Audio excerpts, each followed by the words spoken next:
My name is Renu Navale. I'm from Intel Corporation. I run the edge computing and industry enabling team within our network and custom logic group.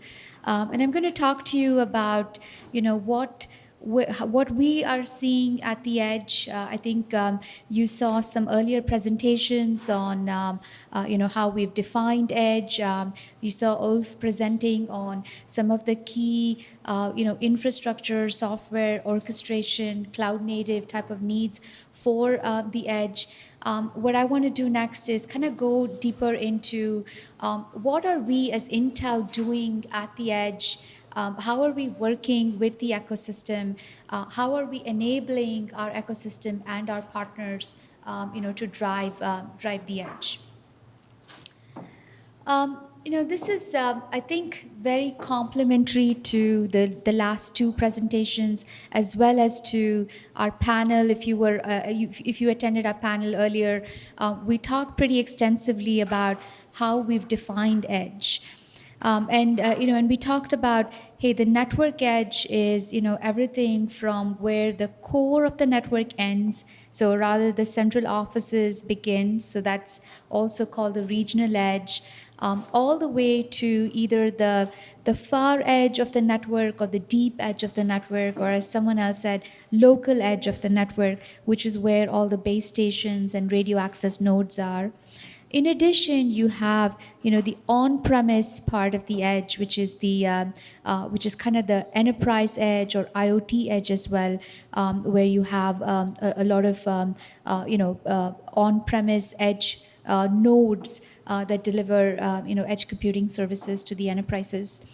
And a lot of it is kind of also defined, if you see kind of the lower part of the slide here, where it's really defined also from based on the latency requirements for the various edge applications, where do we want to actually locate them? So the latency plays a very big role. And in addition to latency, that's not the only thing. It's really about the TCO, the bandwidth optimization, as well as things like what is the quality of service or the quality of experience that we want to deliver from those particular edge nodes to the end customers or the enterprises. When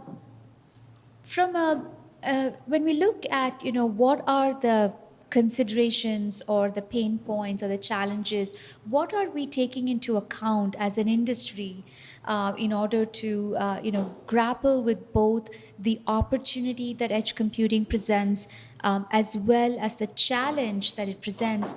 Because I think we've all been working together on SDN and NFV, but in addition to that, that train can't stop, that train needs to continue. In addition to that, we also need to deal with edge computing and get ready for 5G. So what we're seeing is, hey, we need to continue to leverage, a lot of our existing investments. And the network complexity with its different access technologies, the modernization of the network transformation, NFV, SDN, all of that plays a very, very foundational and critical role for edge computing as well. In addition, I think if we look at, if edge computing truly needs to flourish, you not only need open source and standards and industry frameworks, and I think we kind of touched on that even in the panel earlier, and I think Ulf touched on that from a cloud native CNCF perspective. But you also need, like he said, like the cloud native microservices architecture that would make it a very flexible and agile and easy to deploy infrastructure at the edge. And what we're seeing is there is not only a convergence of media, analytics, and networking at the edge, but you're seeing the convergence of cloud IT, OT, and CT. So all our infrastructure deployments at the edge needs to make sure that they kind of deal with this convergence and accommodate for this convergence and allow an ecosystem, a very vibrant and robust ecosystem that takes advantage of this convergence and delivers services that drive business value and digital transformation back into the industry, back into the supply chain. I want to go a little bit deeper into, as a technology provider, Intel, what are we doing, and what are we doing beyond just our CPUs or our processors or our silicon? What are we doing to work with the industry? How are we supporting the ecosystem to optimize their solutions, and how are we driving time to market, by hastening, the pace of innovation and the pace of deployments. So I'm going to touch on three aspects of it. The first being some of the technologies that we are creating or developing. The second is how are we working with the ecosystem to support the optimization of their solutions on these technologies, and then the third part being how are we continuing to drive and foster these ecosystem collaborations so that we can have more services innovations at the edge. And all of this needs to be based on a very open source, industry standards based, and a very diverse and rich ecosystem, because we believe that that's kind of foundational to a very successful edge deployments and edge ecosystem. Starting with the platform technologies first, I think when we look at okay, what should our platform technologies address? Like, what type of problem statement should it address? Talking to our various customers, not just these communication service providers, but also the enterprises and the cloud, we realized that there was a multitude of problem statements that we needed to make sure we address. One was a lot of the enterprises did not want to deal with the access network complexity, LTE, CUPS, SGI, 5G CUPS, etc. They didn't even know what CUPS or virtual EPC or that meant. They said, hey, you need to help deal with it and help abstract that part for us. We also realized that there are multitude of application frameworks out there, not just from Intel. I just listed two that are from Intel, but there are many from the industry that we need to make sure that we adapt to or accommodate. We have numerous ways of doing data plane access, and I think again, I listed the most popular ones here. These are the ones that our industry uses to accelerate data plane or packet processing. There are numerous controllers out there. There's numerous, orchestration technologies out there. And we also have various, Vim out there, and, Kubernetes, OpenStack, Dockers, cloud frameworks. I just, again, listed just a few. And also, when you think about, in the earlier slide, I showed there are different types of edge locations that we need to make sure we deal with, because how we deploy at a central office might be very different from how we deploy at the RAN, and it might be very different from how we deploy on top of a UCPE. The considerations for all of this might be very different. So there's a multitude of parameters that we need to take into account for the design of any edge platform. And this was kind of the foundational for, as we look at our hardware and software platform, what we wanted to make sure we are listening to the customers and the industry from the problems that they're facing and how we can help alleviate these problems. So we really looked at. Okay.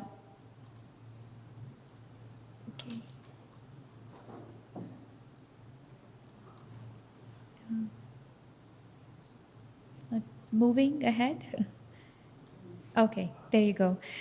So we're really looking at a very diverse set of hardware technologies from Intel. In addition to our CPU, we have accelerators, we have FPGA, we have what we call the Optane DC persistent memory for very memory and storage intensive applications, our Ethernet controller.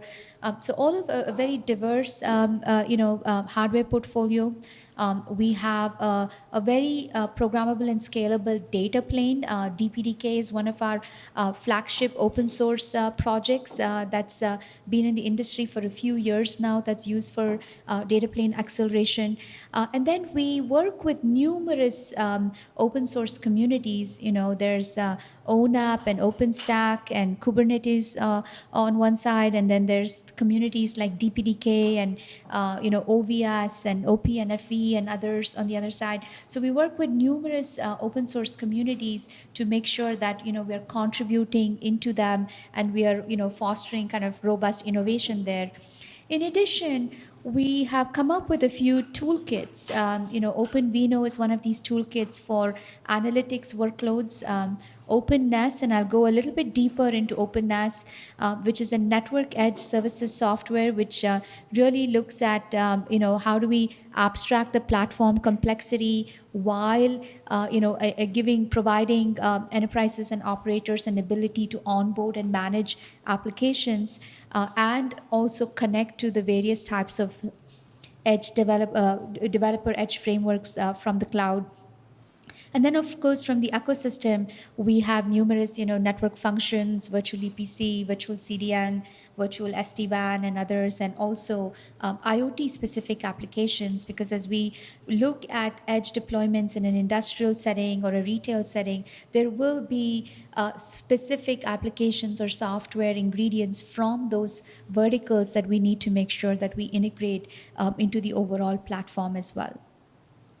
So in this, the next few slides, I'll go a little bit deeper into openness. So from an openness perspective, I can let you read the definition, but it's open source. It's a software toolkit, and what it does is basically helps manage the edge services on a particular platform in a very easy manner, and it works across diverse types of network platforms as well as diverse types of access technologies, and it's cloud native or microservices based, so it works in multi-cloud environments. It does three primary things. One is it helps to abstract the network and platform complexity, so folks don't have to deal with what is the underlying hardware, or what is the what is the type of access technology that or connectivity that is part of the edge platform. So you don't have to. That's abstracted. It has various microservices that can be used to onboard and orchestrate various applications and services. And then in addition to that, it really connects back into various types of application ecosystems, frameworks like Kubernetes, various cloud frameworks like AWS, Baidu, and Azure. And this is really to foster an ecosystem that's pretty diverse, that because you really need a very diverse ecosystem to land on an edge platform in order to accommodate the various types of applications and use cases. So this is just a little bit on the architecture. I won't go into this in detail, but it does have like two primary components, like an edge controller as well as the edge node. They can be either on the same server or on separate servers. They can also be, one can be in the network edge, the controller, and then you can also have the edge node on the on-premise. And this allows for kind of easy management of the on-premise edge nodes by an operator, from the network edge side. From a value prop to the operators, it's open source. It's kind of flexible because you can take what you need. It's not an all or nothing. If some of the ecosystem partners already have certain types of microservices or certain functionality, they can pick and choose what they don't have and what they need. And then what we're working on is it's open source. We're going to work with some of the open source communities to build an ecosystem around it. We're already working through our Network Builders ecosystem program to foster a rich ecosystem around it. And that's one of the other things that we consistently commit is to driving open source and an open ecosystem. And one of the other critical things is it's most important even from an application developer or a platform developer perspective, because an application developer is really concerned about, hey, if I write an application, I need it to run on any edge node regardless of which operator is managing it. Or I need to be able to, if I've already written it for the cloud, it needs to be able to extend to the edge as well. And then the same thing from a platform developer perspective. On the one hand, they want to be able to take advantage of platform capabilities like telemetry and others, but at the same time, they want to be able to make sure that they're plugging into the right type of orchestration, they're facilitating, the right orchestration and management of all the edge nodes across, the network as well as the on-premise edge. From a workload convergence and solution optimization perspective, we have been working with some of our partners to, better integrate our hardware and software. So, this morning I announced the common, the converged edge reference architecture. We have some of our partners who've actually, implemented this and commercialized this. And what it's doing is it's really taking some of the complexity away from having to integrate some of the basic level or foundational level hardware and software ingredients. Like, how can we integrate that? How can we take away some of that complexity so then it becomes a platform on top of which other our partners can innovate on. They can add their own value add. They can add their own, software or ingredients. How do we make it, sufficiently, sufficiently foundational to kind of foster an ecosystem for various types of use cases around that? And I think right now, two of our main partners are Foxconn and QNAP on this converged edge reference architecture. From a from a enterprise edge perspective, we're also looking at, hey, how do we build on top of the UCPE platforms? So some of the converged edge reference architectures really looking at, hey, it can be a single unified platform across multiple workloads. We're also trying to make sure that it's very use case driven, and also want to take advantage of our partners in having pre-integrated partner solutions that helps to reduce or accelerate the time to market. From a services innovation and collaboration perspective, I think some of you may be partners already of our network builders ecosystem. We work very closely not only with the service providers but with also the enterprises. And in addition to that, we work very closely with various open source communities like the LF Edge, Acreno project, the Linux Foundation. We're really looking at some of the other, TIP and EdgeX Foundry communities as well. So, a big commitment and push from us, not only from a very vibrant and diverse ecosystem, but also from an open source and standards perspective. There's a lot of ways for us to get access to openness. So if you get a chance, check out the openness.org website. There's a lot of documentation and information there. And there's also trainings available on our Network Builders website. So there's different ways to get engaged with this. And also, if you have any additional information, please, feel free to send me an email or a note. I think in closing, really, the edge is going to happen. I think, again, from the previous panel, some of us have been working on the edge for a long time, and there were ups and downs, but now it's definitely happening. There's, massive amounts of compute that's getting distributed to the edge in order to, move, store, and process data at various edge locations. We at Intel, as a leader in technology, we're working very closely with the ecosystem on open standards and open systems using our hardware and software. And at the end of it, we can't do this alone, and we work very closely with the ecosystem again to build, a robust set of, partners and collaborations, in order to help drive edge computing. So look forward to continuing to work with our partners and our industry on this. Thank you for your time.